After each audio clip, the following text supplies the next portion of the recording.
All right, here we go. Mics are hot. Ready, camera one. Take one. We are rolling. Ready in 3, 2. This Soonerscoop.com video is streaming in crystal clear 4K resolution on YouTube thanks to Enjoy Vision in Oklahoma City. If you're ready to see the rest of the world just as clearly, get your fresh perspective at Enjoy Vision. Enjoy Vision. This is where Sooner Scoop LASIX. Hello and welcome back. Eddie Radosevich, George Stoia on assignment down in Destin, Florida. SEC spring meetings underway. He talked to Brent Venables today. We will catch up with everything that the head football coach had to say about possibility of adding a couple wide receivers here before the start of the 2025 football season, and maybe some more big picture stuff that I know the coaches are talking about. George and I went through all the storylines. You can see that video here on the Soonerscoop.com YouTube channel. Georgie boy, how are we? How is Florida? Destin, second time in 2 weeks for you. Yeah, it's humid as hell. Okay, and some it's rain. also extremely busy as well. There's a lot more people down here than there was a couple weeks ago. But I can't complain. I'm in Destin and sitting in a hotel lobby. This is my beautiful Marriott courtyard here that we're hanging out in. Great Wi-Fi, great establishment here at Marriott Courtyard. Beautiful. Hopefully the Wi-Fi holds for us here during the program. I want to get into a bunch of the Brent Venables stuff. First, though, let me ask you, you were headed out to Destin on on Monday night during Game 4 of the Oklahoma City Thunder series. What was that experience like watching the game, or at least the middle quarter, second and third quarters on the plane en route to Florida? Because I would imagine that was a very agonizing, tough watch. It was. I think there was like 3 or 4 minutes left when we landed the plane. So it was actually, pretty agonizing watching that finish on the plane. And I flew Southwest. They have the free Wi-Fi or whatever. I paid the $8 because I was like, I can't miss the game. Right. But I was able to watch it on my laptop or on my iPad. And it buffers in and out. So there were shots that would go up and you're like, are they in? And then it would skip ahead and you're just looking at the score. You're not even really watching the games. Like, is the score changing? It was brutal. And then when I got off the plane, there was still, a couple minutes left in the game and it was tight. Sure. So I sat down and, right off the plane in those chairs, in the waiting area. There was no one else there except for the janitors. And I'm just sitting there yelling at my iPad, watching the game. I did thankfully have the broadcast on mute, so I didn't have to hear Doris Burke make a fool of herself. But unbelievable win, Eddie. I know you and I talked about it last night, and I know this isn't a Thunder show, but that is an all-time. It should be all-time. Where were you moment? I was in the Destin airport. Is where I was for that all-time win. So it was a lot of fun and. It's been super exciting following this team. SGA was unbelievable. Chet and J-Dub in the fourth quarter. I know that we talked about it again. Another thing that we talked about last night, but J-Dub hit every big shot that the Thunder needed in the fourth quarter. It was incredible. And I know, it was funny actually today, down in Destin here, it was the talk of SEC spring meetings. Yes. Ran into Joe Jr. and his mom. And they were talking about the game. We're actually going to try and find a spot to watch Game 5 out here. There's a couple sports bars. Jeff Levy talked about it. He said something to me about that win? He was at Game 7 against Denver. Yeah. Saw Jeff and Zach Selman were up. They were sitting courtside, had the feet on the floor. Yeah, saw Zach Selman too. He sends his regards. But it was kind of the talk. Everybody was like, hey, how about the Thunder? And the national media, Andy Staples, some of those folks came up to me and said, "Hey, big win for the Thunder last night." So they're the talk of America right now. Incredible. One game away. They have a chance to close it out coming back to Oklahoma City on Wednesday night in Game 5. Make a gentleman's sweep of it and get back to the NBA Finals. Unbelievable. Not turn of events, because I think somewhat kind of hoped that it was going to turn out like this. But like you said, that was a kind of a moment of remember when. Where were you in Game 4 of the Western Conference Finals? Unbelievable performance for the Oklahoma City Thunder on Monday night to bounce back from, Saturday, which it's okay. It's all good now. You're up 3-1. Got a couple chances. About it. Yeah. They were incredible. It was so much fun to be a Thunder fan. All right, let's get into the football stuff. Before we get to that, let us tell you about our good friends over at William & Lauren, the official custom clothier of OU football. William & Lauren outfits your favorite players in custom suits that boost their confidence off the field to match their confidence on the field. Their perfectly tailored clothing ensures every suitor stands out in comfort and style at prices that make luxury accessible. Visit William & Lauren in Oklahoma City, or you can do so in Tulsa now in the brick and mortar, or online at williamandlauren.com. That is williamandlauren.com. Dress like a champion and make your style as legendary as Oklahoma football. They'll be outfitting the Stoias at the wedding coming up here in about a month's time. As you see George there flipping through the different selections that you can get for a custom suit over, and thanks to our good friends over at William & Lauren, Oklahoma City and or Tulsa, online, williamandlauren.com. All right, George, you were able to talk to Brent Venables today. I was going to say we talked to Brent Venables, but you talked to Brent Venables down in Destin, Florida, and there was a number of items.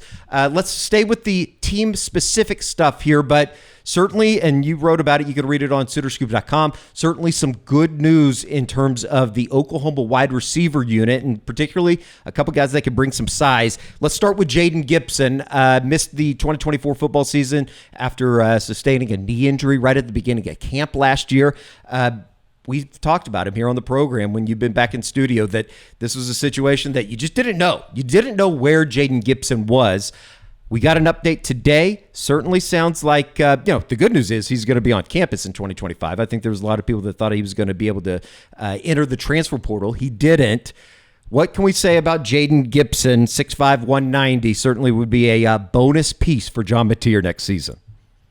Yeah, look, it sounds like Brent's very optimistic that he'll be back for the beginning of the season. That's what he told me today, as well with Giovanni Gibson, which we'll get to in a second. But, Brent didn't really expand on it a lot. And this is one of those weird settings, Eddie, where this isn't like just your regular old reporters. There's a lot of national reporters. I'm talking about Pete Thamels in the same scrum as you, asking Brent, questions about, do you prefer 9 conference schedules? Do you want to get rid of the spring portal? And we'll get to all that stuff in a little bit and Brent's thoughts. But then I jump in. I'm like, hey, how's Jaden Gibson doing? And probably 95% of the people there don't even know who Jaden Gibson is. But, Brent did talk about it, and as well as Giovanni, kind of in the same breath, and just that both are, on the right timetable to be playing early next season.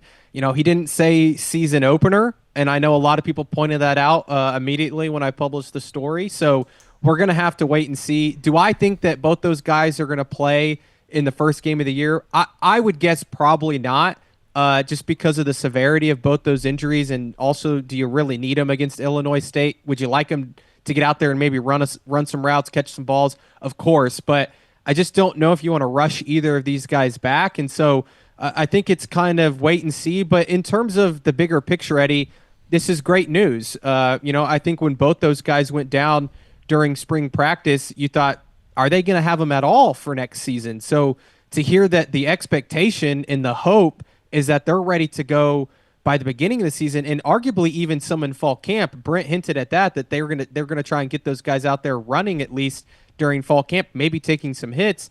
That's great. That's a great sign. It's just, when exactly are we going to know? Are they going to be back?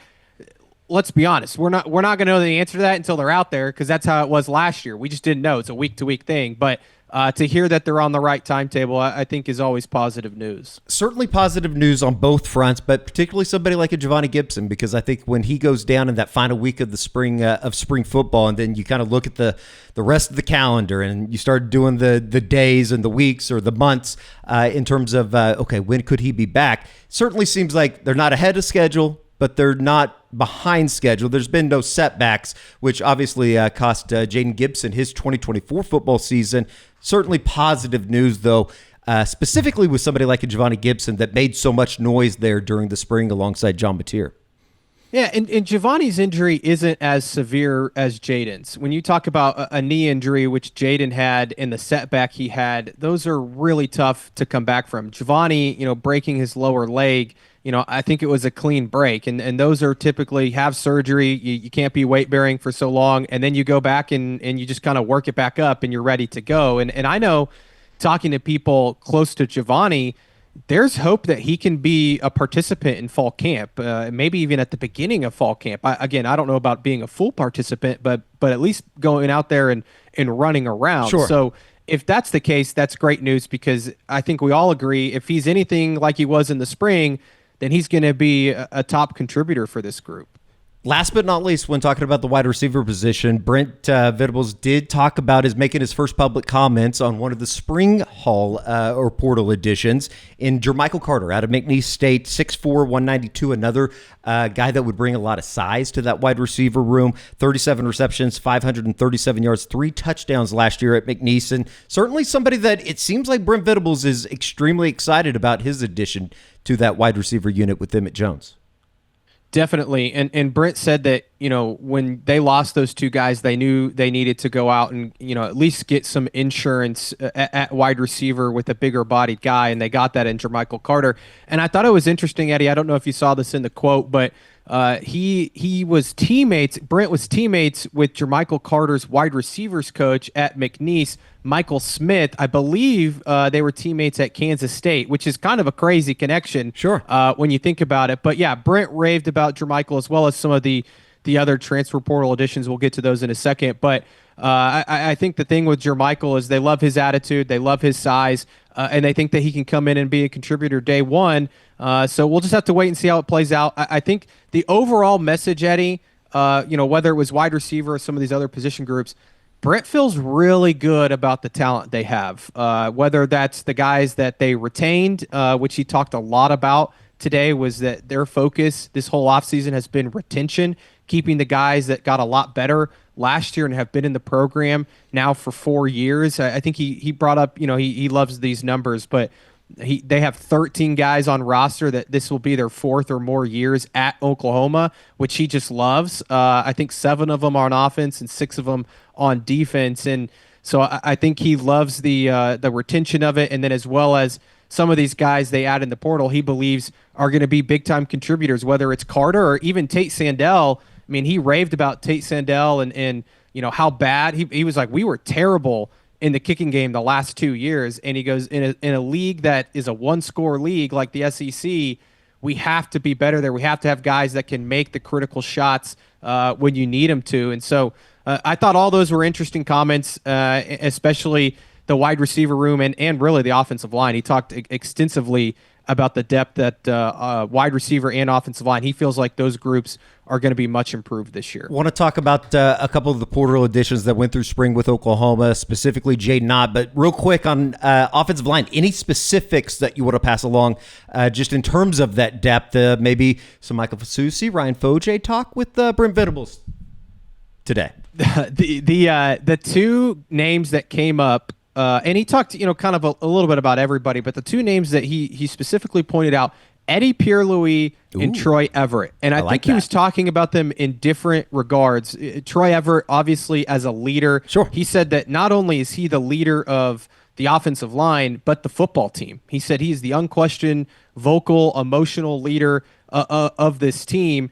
And then Eddie Pierre-Louis as somebody that is just a really good example of the growth that he had as a freshman to where now he believes he can be a potential starter. And I think Brent overall, talking about the offensive line, just feels like they have more guys. Whether it's, he mentioned Jacob Sexton and Jake Taylor by name, 2 guys that have now been in the program for 4 years and feel like they can be contributors, as well as the freshmen they brought in and the 3 transfers. He's very high on Derek Simmons, Luke Baklenko, and even Jake Michaela. And one thing too, Eddie, that he talked about today, kind of going, with Jake Michaela here, they've tried to get guys in the portal that have multiple years left. He talked a lot about wanting to be a developmental program, and you've seen that play out on the defensive side of the ball. We've seen a lot of guys come through and get a lot better, but you look at Jermichael Carter, Jake Michaela, guys that have more than just 1 year rentals, right? They're guys that they feel like can be good players not only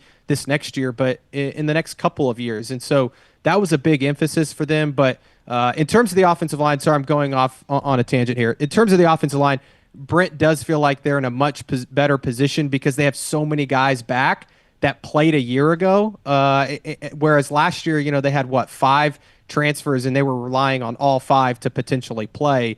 That's not the case this year. They feel like they have quite a few quality guys to create that competitive depth that he always talks about. It'll probably be said 1,000 times in between now and the beginning of fall camp, but for John Mateer to have a good season, they're going to need to be much better up front.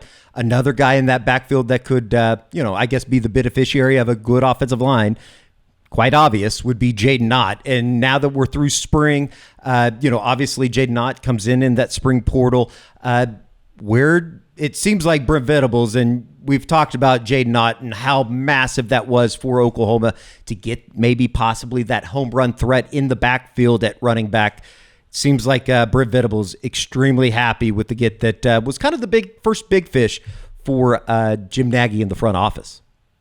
Yeah, I thought it was interesting, Eddie. You don't ask Brent open-ended questions, but I made that mistake today and just said, what do you like about the spring portal additions that you guys got? And the first thing he said was Jaydn Ott. That was the first name that came up, and he raved about him. And I'll have a story up on Soonerscoop.com, later today about what his comments exactly were, but.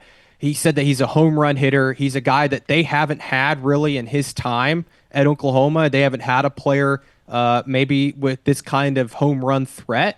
And he thinks that he brings an ability to that room. Not that they don't like the guys, because he did mention, later on Xavier Robinson and Taylor Tatum.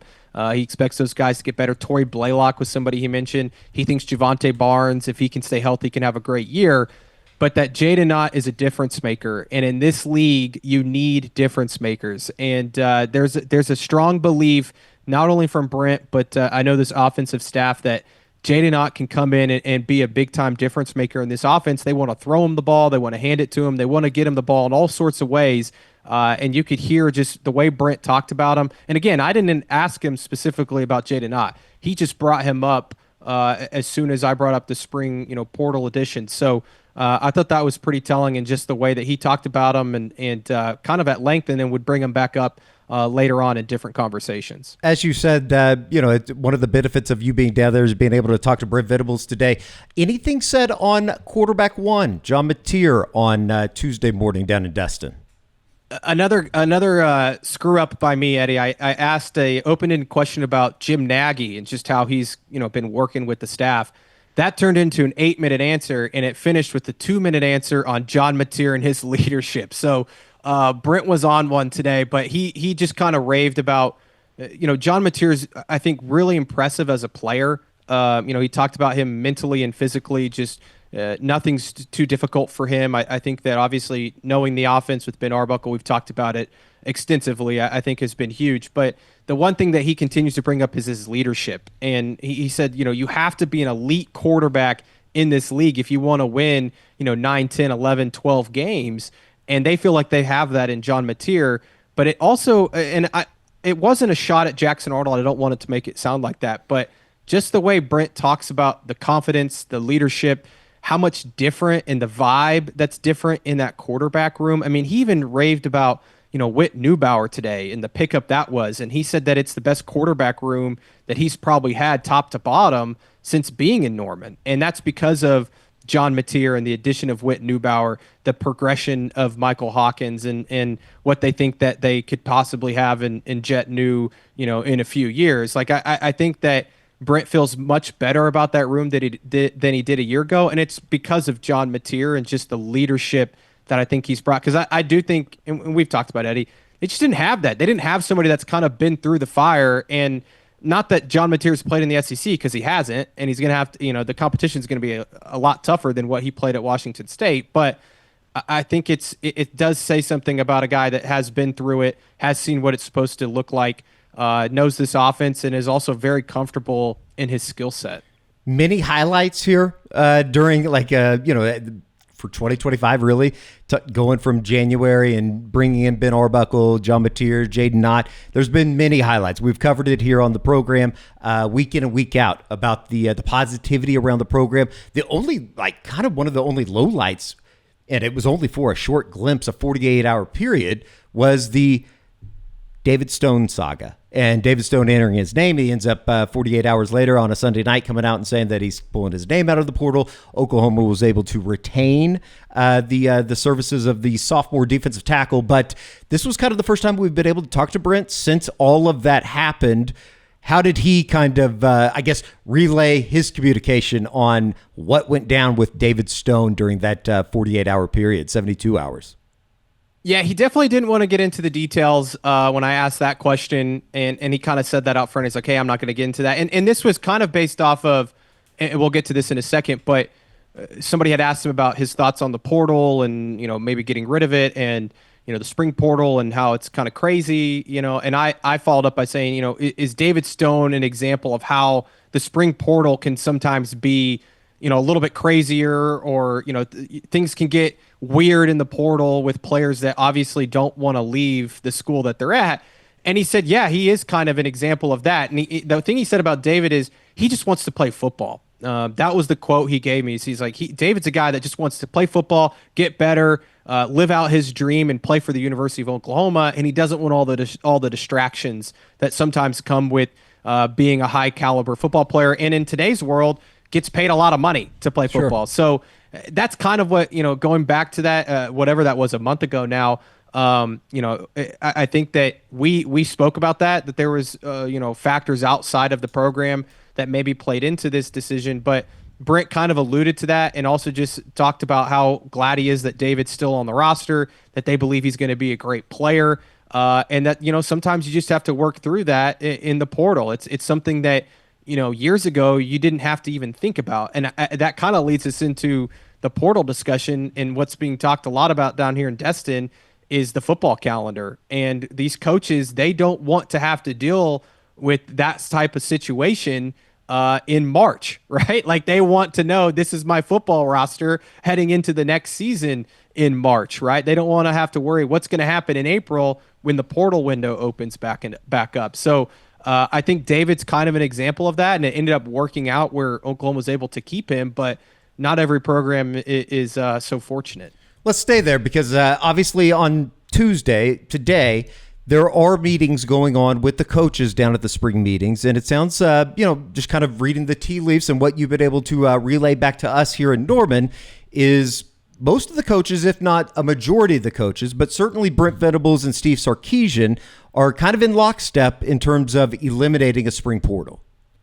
Yeah, I would say the majority. I haven't talked to every coach, and some coaches will speak this evening, including Lane Kiffin, which I'm sure his comments will be interesting about all of this. But I can tell you that the general consensus is they would like to get rid of the spring transfer portal. And I don't think that's just an SEC thing. I would assume that's maybe across college football with these coaches. And, not all of them are as outspoken as, I wouldn't say Brent was super outspoken, but he gave his ideal, football calendar today. And he said that he would like to have one transfer portal, and he would like for it to happen in February of each year because he wants signing day, recruiting to be over, the season to be over, and then you have your transfer portal in February. You can go into spring practice or summer practice or whatever. You know what your roster is. You don't have to worry about it changing again after spring practice. He said there's just too much chaos right now in terms of how much roster turnover you're having, and that goes along with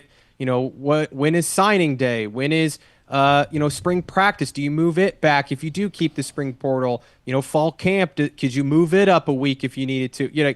All these different questions, and that's what football coaches are meeting right now. And it's my understanding that's the main topic, is coming up with some sort of plan of this is what we want the football calendar to look like. Here's how we hope to execute it. And then they will, hopefully present that to the NCAA in the coming months or, within this next year and maybe get that changed. There's just a lot of stuff up in the air right now because of the House settlement stuff. That's kind of the main focus for everybody right now.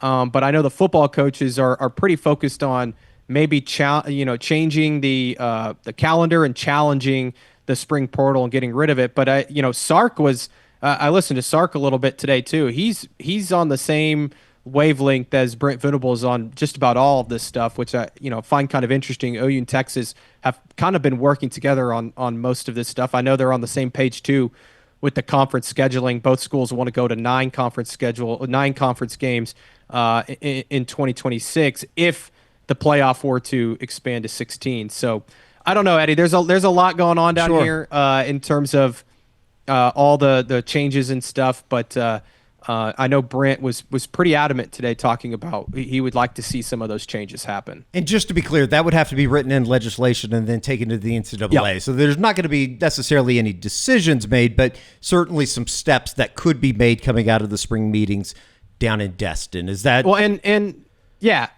to kind of go off that, when the SEC speaks and when some of these coaches, like if a Kirby Smart or a Steve Sarkisian or even Brent Venables or some of the, Kalen DeBoer, whoever, get up and say stuff like this, like people listen. The NCAA usually listens, right? When Greg Sankey gets up, yesterday and talks the way he did about the college football playoff, people listen. And so I think that's why these meetings are kind of a big deal, just in terms of these guys want to get, most of these coaches don't like to talk to the media, but when it comes to this stuff, they do, because they know that they have some influence and some pull on the way these things are decided. So it's going to be interesting. I don't know if there's going to be any conclusions or decisions made, in the next couple of days, but I do find it interesting that a lot of these coaches do get pretty vocal down here when it comes to the future landscape and especially the calendar, because they feel like that's something that's very fixable. And Brent said that, the one thing that really holds it up is that each school's on a different, system. Some schools might be on the semester system or the quarterly system. Some of the West Coast schools, they don't finish classes till June, right? Where Oklahoma was out, the last few weeks. So he said, we need to stop. I think the quote from Brent was, we need to stop making the calendar around the academic schedules. We can't rely on that. And the hard part with that is you're taking, the college out of college football, right? But that's the thing that, I could go on and on, Eddie, but that's the thing that has been the big topic the last few years, right? Sure. Is this really even college football anymore? But if we're going to go, this far, you might as well, make it about football and not about college, I guess. Yeah, it's kind of one of those things that you kind of got to decide. Are we going to be a billion-dollar industry with college football and everything that everybody loves, or do you need to make it better? You have a chance to make it better.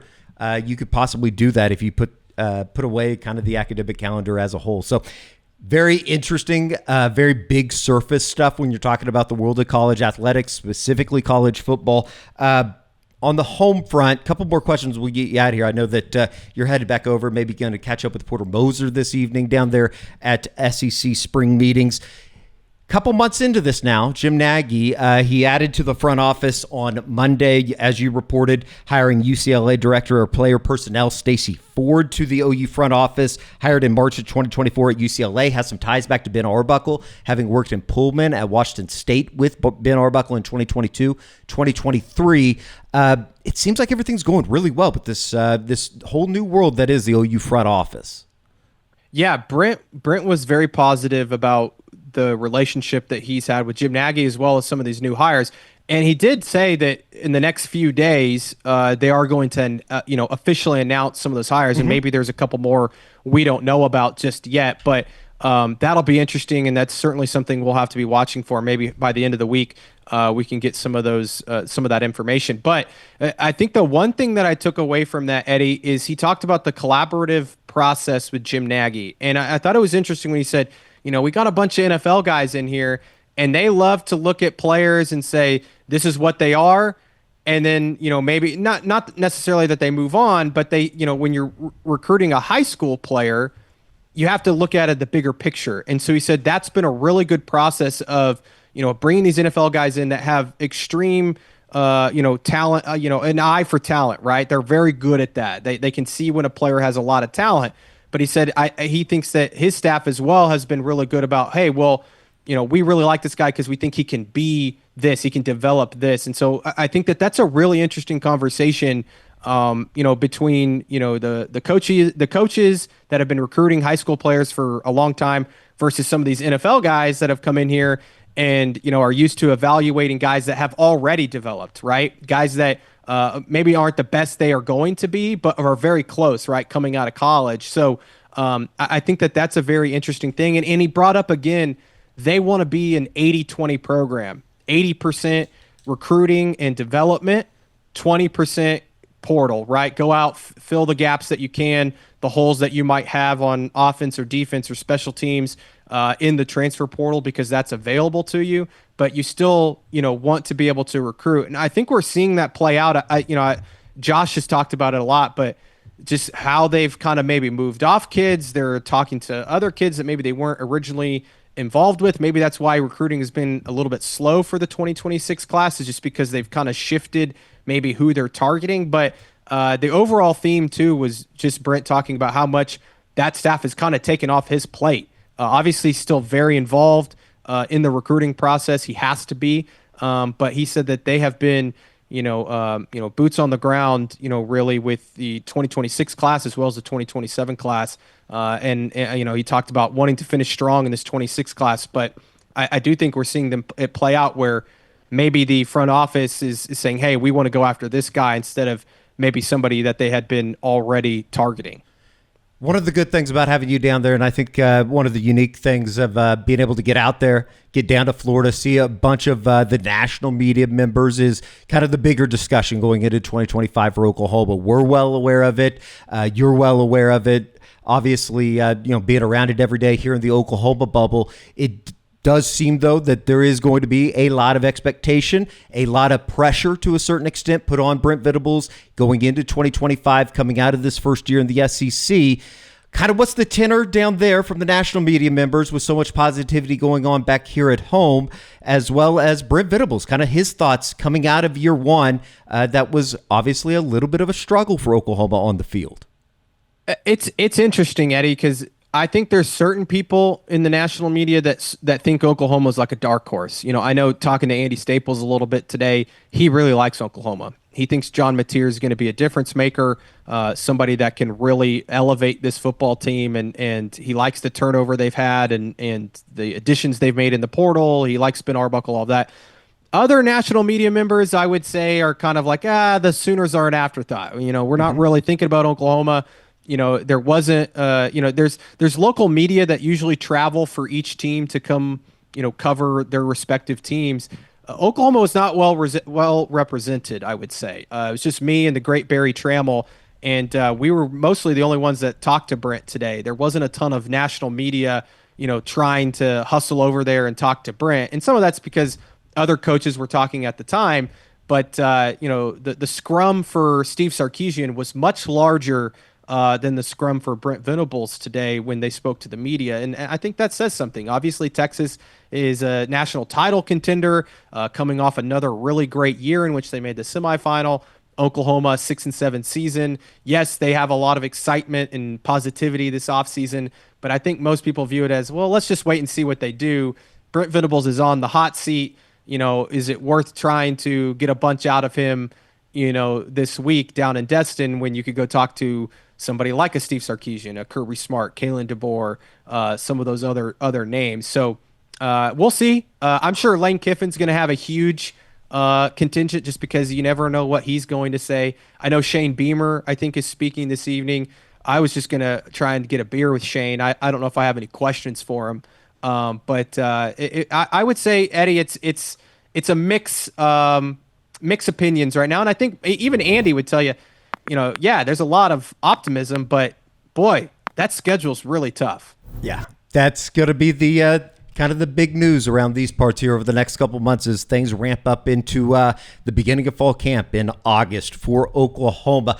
All right, that's going to do it, George. We appreciate it. Going to be down in Destin, Florida here over the next couple days at spring meetings down in Destin, Florida, as I said. So appreciate it. Go Thunder on Wednesday night, and make sure everybody can check out George's work from Destin, Florida on SoonerScoop.com. A really good time to join. Bob Brisbill is going to be headed up to Devon Park for the start of the Women's College World Series. You can see a stickball preview here on the SoonerScoop.com YouTube channel, and that's going to do it. George, we appreciate it. Safe travels. Stay out of trouble, and say hello to Lane and Layla Kiffin for me from the Radosoviches. I will. I don't think they're here, but I'll relay that to Lane. Okay, that's good. We appreciate it. Until next time, for George Stoia, I'm Eddie Radosevich. We'll see you back here on the SuitorScoop.com YouTube channel.